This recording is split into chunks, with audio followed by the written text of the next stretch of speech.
How you doing? Good, 'cause I wanted to know. Anyway, so what should we talk about today? Southview High School in Hope Mills. Investigators searching for the teenager held a press conference just a few hours ago. Brian Mims was there. And Brian, what are they saying about the circumstances surrounding this girl's disappearance? Jackie, what they're saying is the circumstances are a mystery. Hope Mills police are working with Fayetteville police, sheriff's deputies, the FBI. It's a task force of about 50 law officers to figure out what happened to this girl and where she is. At home, a family waits, losing a lot of sleep, but not losing hope. Danny, as everyone calls her, was missing. No one knows what a mother goes through when I feel like my heart has been ripped out. Danielle is a freshman at Southview High School. A good student, a popular student, her friends and police tell us. The search began at a creek hidden deep in the woods, a place locals barely talked about but teenagers knew well. Fire pits, discarded clothes, and trampled dirt told a familiar story of late-night hangouts. What didn't belong there was the word "help" carved into the ground. A few steps away, investigators found a sock, soft, unmistakably a sleep sock. It wasn't something anyone would wear outside. It was something you wore when you were supposed to be in bed. That sock belonged to 15-year-old Danielle Locklear.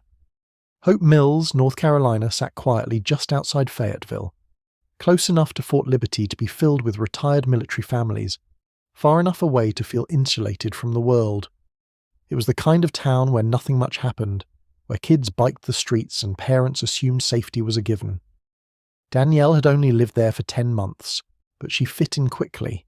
Funny, energetic, popular and academically strong, she posted playful YouTube videos and seemed genuinely happy.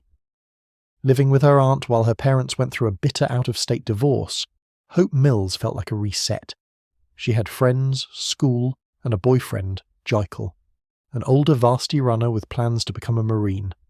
On the night of March 11th, 2014, Danielle was staying with her grandfather while her aunt, grandmother, and mother were out of town. Just before 9:45 p.m., she told him she needed to return a notebook to a friend who lived a couple of houses down the road. She said she'd be back in 2 minutes. She stepped outside, closed the door, and disappeared. When she didn't return, her grandfather checked the street, then walked to the friend's house. Danielle had never arrived. By morning, police were called. The case spread fast. Local officers, sheriff's deputies, and the FBI forming a task force of nearly 50. Danielle had vanished without a trace. At first, investigators hoped she had run away or was staying with friends. Her boyfriend said they hadn't spoken in days. They had recently broken up. Family members were stunned to learn Danielle hadn't gone to school the day she disappeared. She had been skipping classes and spending time at the creek, something they hadn't known. CCTV footage placed her there earlier that day.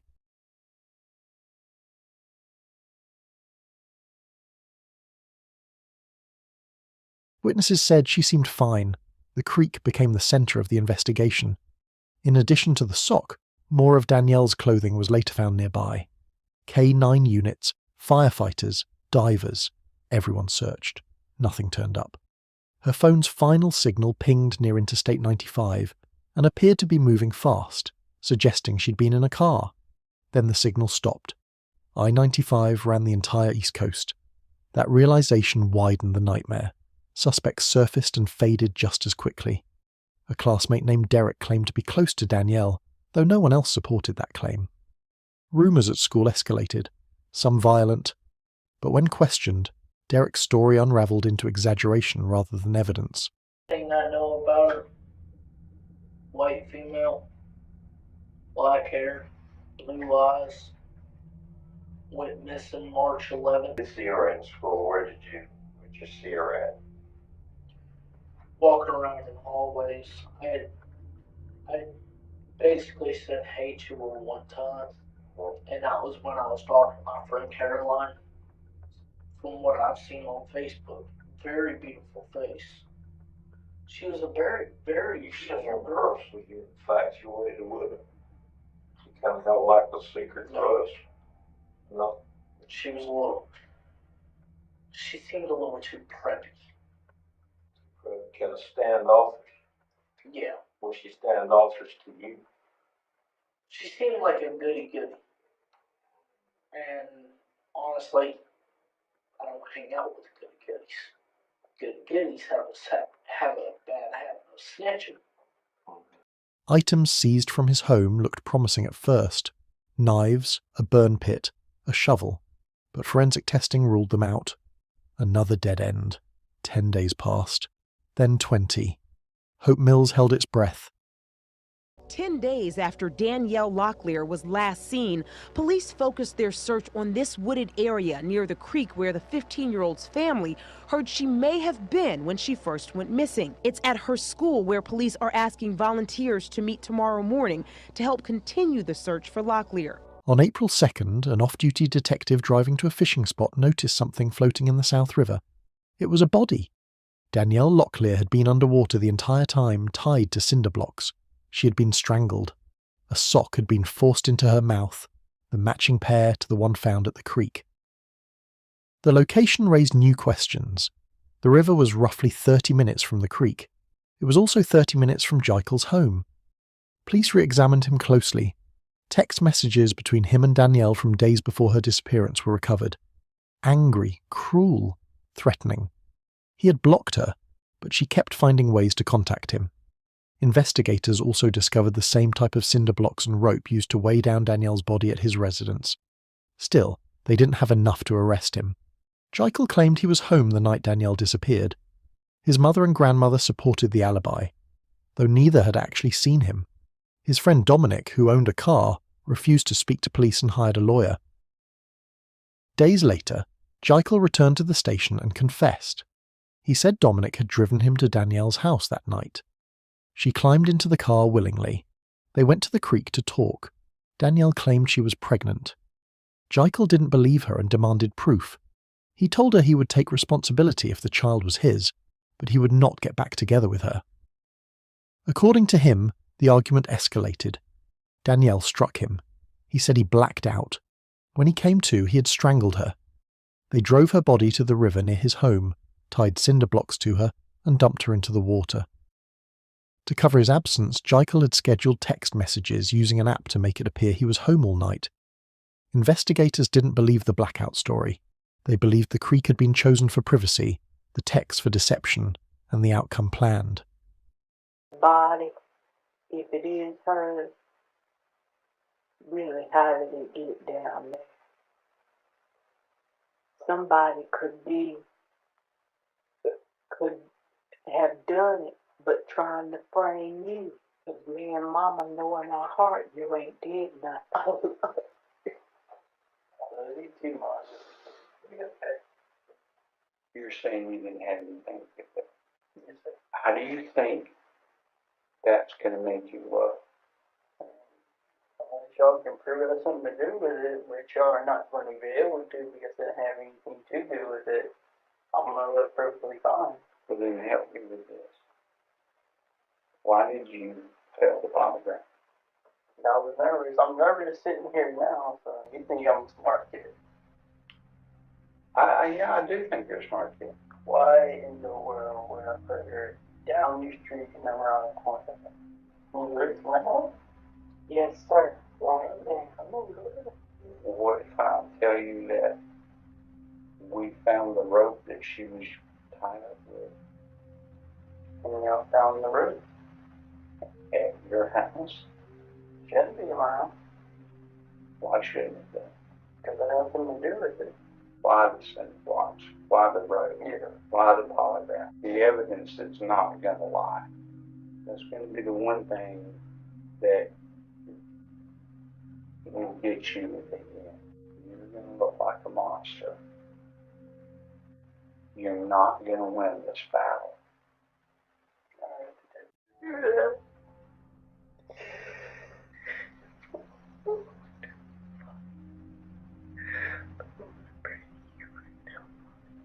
I took my wallet and I threw it against her window. She came out, she got in the car, and we went to the creek. And we sat down and talked for a while. And she was supposed to take a pregnancy because they're friendly. The whole time was like, take it, you should prove it to me right now. We were talking at first, and then I was like, I told her, no matter if you have this kid or not, I'm going to take care of my responsibilities. If it's mine, it's mine. I'm going to do what I got to do to step up and be a man. But I don't want to be with you at all. And she flipped. When she snapped on me, she punched me in my face. And she slapped me and jumped on top of me and got all over me. So all I remember was I grabbed her. I was choking her. But you didn't know now. So many kids. Why would you do that? She was making a noise.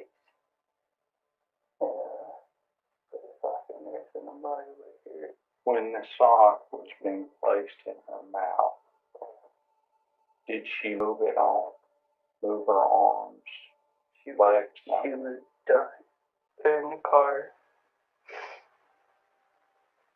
And threw her over the side, into the river. Take it to the grave and tell nobody. Medical testing later confirmed Danielle was not pregnant.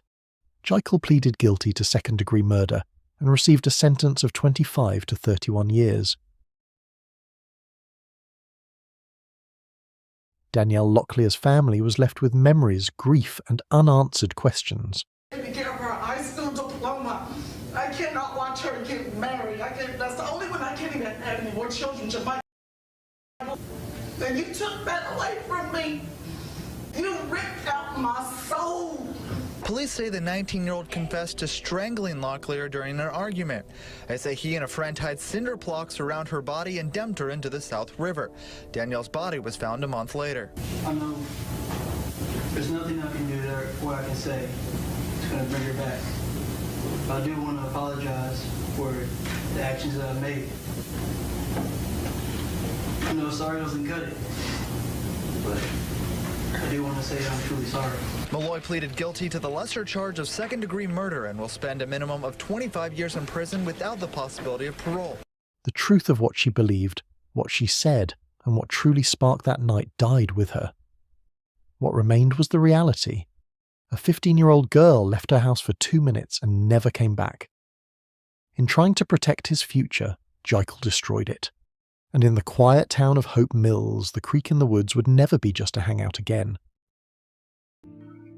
How you doing? Good, 'cause I wanted to know. Anyway, so what should we talk about today?